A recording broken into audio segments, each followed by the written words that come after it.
Blue Beetle is the newest DC film that is out on the big screen for you guys to go and check out. I have just seen. I'm going to tell you guys my thoughts on it. Smash your thoughts down in the comment section below. What did you guys all think of the new Blue Beetle? Did you love it? Did you hate it? Smash it down there. Smash that like button. Click subscribe.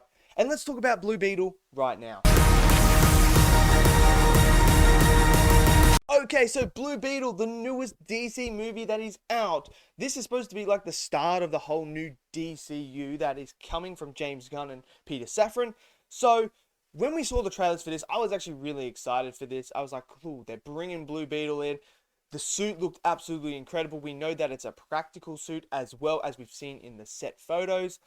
So I was really excited for this movie. And I tell you what, look, this movie is not the greatest comic book movie of all time. It's not the greatest movie of all time. But I'll tell you what it is. It's a lot of fun. Now, this movie does have a lot of problems with it. There are some corny moments and corny dialogue where they try to tell this joke that just doesn't work. You're sitting there like, that doesn't work at all. And you're like, that's a bit cringe and corny there. But then you have these little subtle jokes that just land on a different level. When they're not trying to be funny, they're just this subtle line that is just muttered and you're cracking up. And those are the moments that really worked really well for me when it came to the humor. Now, I understand what they were trying to go with when it comes to this particular movie. They weren't trying to make it like this serious end of the world sort of thing. They were trying to make it more fun, energetic, bit corny, bit cringe, really dived into like this 80s feel throughout this whole entire movie. It really gave off that feel with the blues and the purples and, you know, bringing that electronic vibe to life, making you feel like you're listening to those sort of things. That's what it gave off to me. Now, as for the characters themselves, I really do like Jaime. I really do like Jaime, and I thought his character was brilliant. He went on this really good arc, and it comes full circle in that final battle as well. And I love how the relationship between him and the actual Scarab itself have become, how they went on this journey together where he didn't want to accept it and then coming full circle and accepting. I thought it was done really, really well. The uncle in here is absolutely incredible. He is hilarious. He is the comedic relief that you need in this type of movie. That when he's on screen, you're loving every moment of him. And look, you need to suspend belief in this movie. You really do. Because there are some things that happen in this movie revolving around the family where you're kind of like, wait, what? When did they learn to do that? How did that all come about? Like, what's going on here? You just got to suspend belief. Like, you just have to. Otherwise, it's not going to work at all. The whole family dynamic worked really, really well for me as well. I really liked that the central core element of this film is family and what you are willing to do for your family and how you stick by and family will get you through everything. I really enjoyed that aspect of this movie as well. To me, that worked on a lot of levels and really gave you that emotional moment that you needed in this particular movie. When something happened in a scene, it gave you that emotional weight that, oh, okay, where are we going to go now? So you had all that and it made these moments for Jaime work a lot better. The villains, on the other hand, look, they don't go in depth to the villains. They don't show you major backstories or anything like that. They're pretty bare minimum. So don't expect to go in there with like this insane villain that has this insane backstory that is like, you're like, whoa, this is one of the greatest villains of all time. That's not what these villains are. They're there to serve a purpose to the story. They don't really dive into it, but it works. It does. Now, the CGI in this is absolutely phenomenal. I thought it was. I saw it on IMAX and it looked absolutely gorgeous. It really did.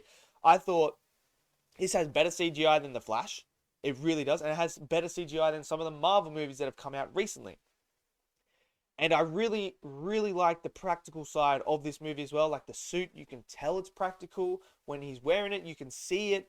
It looks incredible. The design was perfect. And just some of the shots were absolutely fantastic. The action sequences in this movie are absolutely brilliant. They are so good. They're fast. They're on the edge of your seat. There's no shaky cam.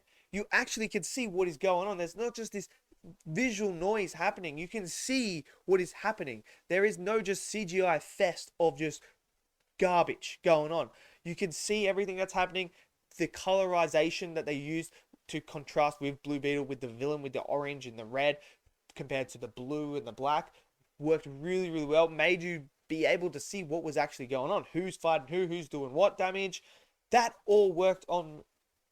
That just worked so well. I really enjoyed the action sequences. I really, really did. Now, is this the greatest movie? No, it has a lot of problems. Some of the story, kind of like, okay, like it's an origin story. We get it. And it is in the DC universe, so we get that. But again, when you're doing these share cinematic universes, you kind of always have to scratch your head and go, so where's Batman? Where's Superman? Where's Flash? Where's Wonder Woman? Why aren't they getting involved in this threat?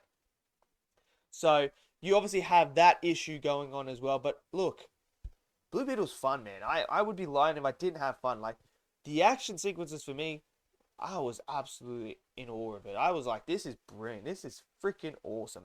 And the CG to be able to convert his hands to weapons and stuff like that worked really, really well. We also got a little bit of a backstory as well to something that happens in this movie regarding Blue Beetle.